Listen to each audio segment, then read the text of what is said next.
Hi dears, ആരസിദ്ധിയുടെ പുതിയൊരു വീഡിയോയിലേക്ക് എല്ലാ കൂട്ടുകാർക്കും സ്വാഗതം. അപ്പോൾ ഓർഗാനിക് ആയിട്ടുള്ള ഐറ്റംസാണ് കൂടുതൽ ഉൾപ്പെടുത്തുന്നത് കേട്ടോ.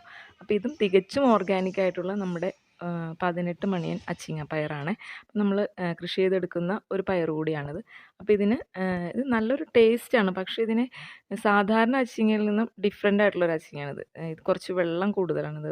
വെന്ത് വരുമ്പോൾ തന്നെ നന്നായിട്ട് ഇതിന് വെള്ളം ഉണ്ടാകുന്നത്. ഈ 18 മണി എന്ന് പറഞ്ഞാൽ ചിലതിലൊക്കെ ഇങ്ങനെ അതിൻ്റെ ആ ഒരു പയർ കാണില്ല, അങ്ങനെയൊക്കെയുള്ളൊരു ഇതിലിത് കിട്ടുള്ളൂ. അപ്പോൾ ഇതിനൊരു വേറിട്ട ടേസ്റ്റിൽ ഉണ്ടാക്കുന്നത് കാണിച്ചു തരാം കേട്ടോ. അപ്പോൾ ഇതുപോലെ അച്ചിങ്ങ നന്നായിട്ട് ഒടിച്ചെടുത്ത് അതിനെ കഴുകി ഫ്രഷാക്കി ചട്ടിയിലേക്ക് മാറ്റും. അതിനുശേഷം ഒരു 1/4 ടീസ്പൂൺ മഞ്ഞൾപ്പൊടി ഇട്ട് കൊടുക്കാം. മഞ്ഞൾപ്പൊടി ഇട്ട ശേഷം അതിലേക്ക് ആവശ്യത്തിന് ഉപ്പിട്ട് കൊടുക്കാം.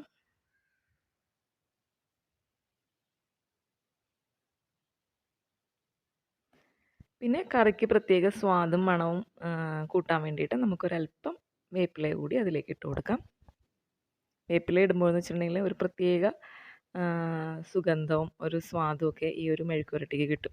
അതുകൊണ്ടാണ് ഈ നമ്മൾ വേവിക്കുമ്പോൾ തന്നെ ഇതിലേക്ക് ഇങ്ങനെ ഈ ഒരു 3 ഐറ്റം ചേർത്തിട്ടാണ് ഇത് വേവിച്ച് തന്നെ എടുക്കുന്നത്. ഈ ഒരു അച്ചിങ്ങ ഉണ്ടാക്കുന്നവർ പ്രത്യേകമായിട്ട് ഇങ്ങനെ ചെയ്ത് നോക്കുള്ളൂ കേട്ടോ, നല്ല രുചിയുണ്ടാവും.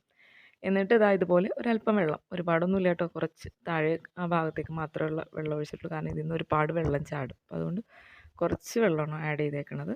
മൺചട്ടിയിലൊക്കെ ഇത് വേവിച്ചെടുത്താൽ ഒരു പ്രത്യേക രുചി തന്നെയാണ് കേട്ടോ. എന്നിട്ട് ഇതിനെ നല്ല രീതിയിൽ നമുക്കൊന്ന് മിക്സ് ചെയ്ത് കൊടുത്ത ശേഷം നമുക്ക് അടച്ച് വെച്ചിട്ട് ഒന്ന് വേവിച്ച് കൊടുക്കാം. ആദ്യം ഒരു നല്ല തീയിൽ കൊടുക്കാം, അതിനുശേഷം ഒന്ന് ലോ ഫ്ലെയിമിൽ ഇട്ടിട്ട് വെന്ത് എടുക്കാവുന്നതാണ്. അപ്പോൾ അത് ഏകദേശം അതിന് നമ്മൾ വേവിക്കാൻ വെച്ച് ആ ഒരു ടൈമിൽ എടുക്കേണ്ട സാധനങ്ങൾ ഒരു 6-7 അല്ലി വറ്റൽമുളക്, സാധാരണ മുളകാണ്, സാധാരണ വറ്റൽമുളകാണ്. പിന്നെ അതോടൊപ്പം തന്നെ ഒരു 3 വലിയ ഉള്ളിയാണ്. ചെറിയ ഉള്ളിയാണെങ്കിൽ അതിൽ ഇത്തിരി വലിയ ടൈപ്പ് ഉള്ളിയാണ്. അപ്പോൾ വലിയ ഉള്ളി, അതോടൊപ്പം തന്നെ മെയിൻ സാധനമാണ് വെളുത്തുള്ളി കേട്ടോ. അപ്പോൾ 4-5 വെളുത്തുള്ളിയും ചുവന്നുള്ളിയും ഈ ഒരു മുളകും കൂടിയിട്ട് നന്നായിട്ട് കല്ലിൽ വെച്ചിട്ട് ചതച്ചെടുക്കാം. ഇതാണ് ഇതിൻ്റെ രുചിയുടെ ഏറ്റവും വലിയ ഹൈലൈറ്റ് എന്ന് പറയുന്നത്. നമ്മൾ കല്ലിൽ ചതച്ചെടുക്കുന്നു, പ്രത്യേകിച്ച് വെളുത്തുള്ളി ചേർത്തിട്ട്. അപ്പോഴേക്കും അച്ചിങ്ങയൊക്കെ നന്നായിട്ട് പറ്റി വന്നിട്ടുണ്ട്. ഓരോ നാട്ടിലും ചിലപ്പോൾ പയറെന്ന് പറയുമേ, അപ്പം ഇവിടെ അച്ചിങ്ങയെന്ന് കണ്ടാൽ പെട്ടെന്ന് അച്ചിങ്ങയെന്ന് വായിൽ കിട്ടത്തുള്ളൂ. അപ്പോൾ അത് വെന്തിട്ടുണ്ട്. അപ്പോൾ നമ്മൾ അതിലേക്ക് ആവശ്യത്തിനുള്ള മറ്റു കാര്യങ്ങൾ നോക്കാം. ചട്ടി അടപ്പത്ത് വെച്ചു. വെളിച്ചെണ്ണ നന്നായിട്ട് ചൂടായി വരുമ്പോൾ അതിലേക്ക് കടുകിട്ട് കൊടുക്കാം. അപ്പോൾ ഈ മൺചട്ടിയിലാണ് ഞാനിത് ചെയ്യുന്നത് കേട്ടോ. ഒരു കുഴിഞ്ഞ മൺചട്ടിയാണ്. അപ്പോൾ അതിലാണ് ഇത് ചെയ്യുന്നത്. നമുക്ക് മെഴുക്കുവരട്ടിക്കൊക്കെ പാകത്തിനുള്ളൊരു ചട്ടി കൂടിയാണിത്. അതിനുശേഷം ഈ കടുക് നന്നായി പൊട്ടി വരുമ്പോഴേക്കും നമ്മൾക്ക് അതിലേക്ക് ചതച്ച് വെച്ചിരിക്കുന്ന മുളകും ഉള്ളിയും വെളുത്തുള്ളിയും കൂടി ഇട്ട് കൊടുക്കാം. പിന്നെ ഏതൊരു ഐറ്റം ഉപയോഗിക്കുമ്പോഴും ഞാൻ ഇപ്പോൾ വെളിച്ചെണ്ണയാണെങ്കിലും ഏതൊരു ഓയിലാണെങ്കിലും ഒരുപാട് ഒന്നിലും ഉപയോഗിക്കില്ല, കുറച്ച് ക്വാണ്ടിറ്റി ഉപയോഗിക്കുള്ളൂ. നമ്മുടെ ആരോഗ്യത്തിന് വേണ്ടിയിട്ട്, ആ ഒരു നമ്മളുടെ ഹെൽത്ത് പ്രൊട്ടക്ഷന് വേണ്ടിയിട്ട് കൂടിയിട്ടാണ് അങ്ങനെ ചെയ്യുന്നത് കേട്ടോ.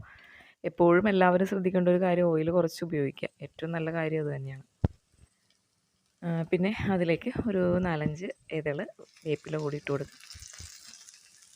നല്ല രീതിയിൽ ഒന്ന് അതിനെ വഴറ്റി വരണം, അതായത് ഒന്ന് മൂപ്പിച്ചെടുക്കില്ലേ, ആ ഒരു പാകത്തിലേക്ക് ഇത് വരണം. കാരണം ചതച്ച മുളകാണ്, അപ്പോൾ ഒരു കുറച്ച് ടൈം ഒന്ന് അതിനെ ഒന്ന് മൂപ്പിച്ചെടുക്കാനായിട്ട് വരും. അപ്പോൾ അത് നല്ല രീതിയിൽ ഇതായി കഴിയുമ്പോൾ, മൂത്ത് വരുമ്പോഴേക്കും നമ്മൾക്ക് അച്ചിങ്ങ അതിലേക്ക് ഇട്ട് കൊടുക്കാം. കണ്ടോ, പയറുമണി കുറവായിരിക്കും, അച്ചിങ്ങ ഒടിപ്പനാണ് കൂടുതൽ. ഇവിടെ പറയണ ഇങ്ങനെ നമ്മൾ പയറാക്കി ഇടുന്നത് കുറവാണ് ഇതിൽ. ഈ 18 മണി എന്നെങ്കിലും അതിൻ്റെ അകത്ത് അത്രയും കാണില്ല, കുറവായിരിക്കുള്ളൂ എപ്പോഴും.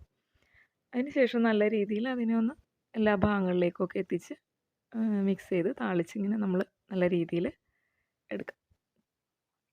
ഇത്രയേ ഉള്ളൂ ഇതിൻ്റെ പ്രിപ്പറേഷൻ. പക്ഷേ ഇങ്ങനെയൊന്ന് ചെയ്ത് നോക്കിക്കോളൂ, വളരെ ടേസ്റ്റിയാണ്. ഈ ഒരു കോമ്പിനേഷനിൽ ഈ ഒരു അച്ചിങ്ങ നമ്മൾ ഉണ്ടാക്കിയെടുത്തിട്ടുണ്ടെങ്കിൽ ധാരാളം ചോറുണ്ടാകുമെന്ന് പറയില്ലേ, അതുപോലെ നല്ല ഒരു പ്രത്യേക ടേസ്റ്റും നല്ലൊരു സുഗന്ധവും എല്ലാം കൊണ്ടും വളരെ നല്ലതായിരിക്കും. അപ്പോൾ എല്ലാവരും ഈ റെസിപ്പി ഒരുപാട് പേർക്ക് ചിലപ്പോൾ അറിയായിരിക്കും, എന്നാലും ഈ ഒരു 18 മണീൻ്റെ ഒരു പ്രത്യേകതയും കൂടിയിട്ടാണ് ഇങ്ങനെ ഒന്ന് ഇട്ട് കാണിച്ചത് കേട്ടോ. അപ്പോൾ എല്ലാവരും ഒന്ന് ചെയ്ത് നോക്കുക. പിന്നെ ഇങ്ങനെ ചെയ്യുന്നവരൊക്കെ ഉണ്ടെങ്കിൽ താഴെ ഒന്ന് കമൻറ്റ് ഇടുക.